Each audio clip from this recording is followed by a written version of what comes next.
السلام علیکم ورحمۃ اللہ وبرکاتہ۔ صحابہ کرام رضوان اللہ تعالی علیہم اجمعین کا ذوق علم۔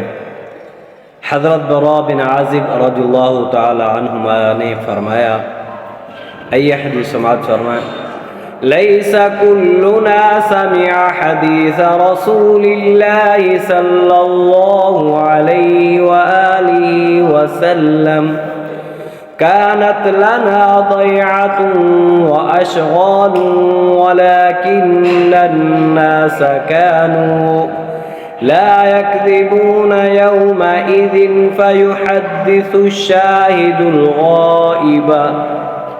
یہ حدیث کا ترجمہ سماعت فرمائیں۔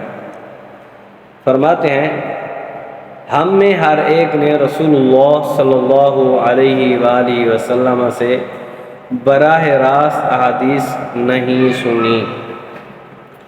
ہماری زمینیں اور دیگر مصروفیات بھی تھیں، لیکن اس دور میں لوگ جھوٹ نہیں بولتے تھے۔ اس دور میں صحابہ کرام رضوان اللہ تعالی علیہم اجمعین جھوٹ نہیں بولتے تھے۔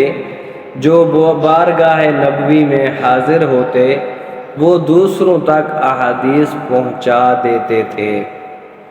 یعنی کہ جو کام صحابہ کرام رضوان اللہ تعالی علیہم اجمعین کاروبار کرتے تھے تو وہ کاروبار پر چلے جاتے تھے، اپنے کام کاج وغیرہ کھیتی باڑی جو بھی تھا وہ کرتے تھے۔ جو حدیث سنتا پھر وہ جو ہے ان سے حدیث سن لیتے تھے۔ اس وجہ سے معلوم ہوا کہ صحابہ کرام رضوان اللہ تعالی علیہم اجمعین کا علم دین سے اس قدر لگاؤ تھا کہ کاروباری مصروفیات کے باوجود علم حاصل کرتے تھے۔ آج ہم کسی کو کہیں قرآن پاک پڑھو تو کہتے ہیں جی ہمارے پاس ٹائم نہیں ہے، نماز پڑھنے کا وقت نہیں ہے، قرآن پاک پڑھنے کا وقت نہیں ہے۔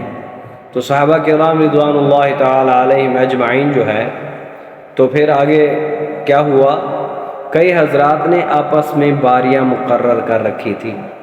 دو بھائی تھے، ایک کام پر جاتا، دوسرے میرے آقا امام الانبیاء حضور علیہ الصلوۃ والسلام کی بارگاہ میں آ جاتا، وہ آ کر حدیث سنتا، جو کچھ میرے آقا فرماتے وہ شام کو اپنے بھائی کو بتاتا، آج حضور علیہ الصلوۃ والسلام نے یہ فرمایا ہے۔ پھر دوسرے دن دوسرا بھائی کام پہ جاتا، وہ پھر میرے آقا کی بارگاہ میں حدیث سننے کے لیے جاتا تھا، مسائل سیکھنے کے لیے جاتا تھا۔ ایک کام پر جاتے ہوئے دوسرا بارگاہ نبوی میں حاضر ہوتے۔ یہ بھی معلوم ہوا کہ حضور نبی اکرم صلی اللہ علیہ وآلہ وسلم کے فیضان تربیت سے صحابہ کرام جھوٹ جیسے تمام گناہوں سے مکمل پرہیز کرتے تھے۔ کیا بات ہے، سبحان اللہ۔ جب میرے آقا حضور علیہ الصلوۃ والسلام ہوں تو پھر یہ کام ہو جھوٹ، تو یہ تو نہیں ہو سکتا، یہ تو حضور علیہ الصلوۃ والسلام کے ساتھ پھر بے وفائی والی بات ہوئی نا۔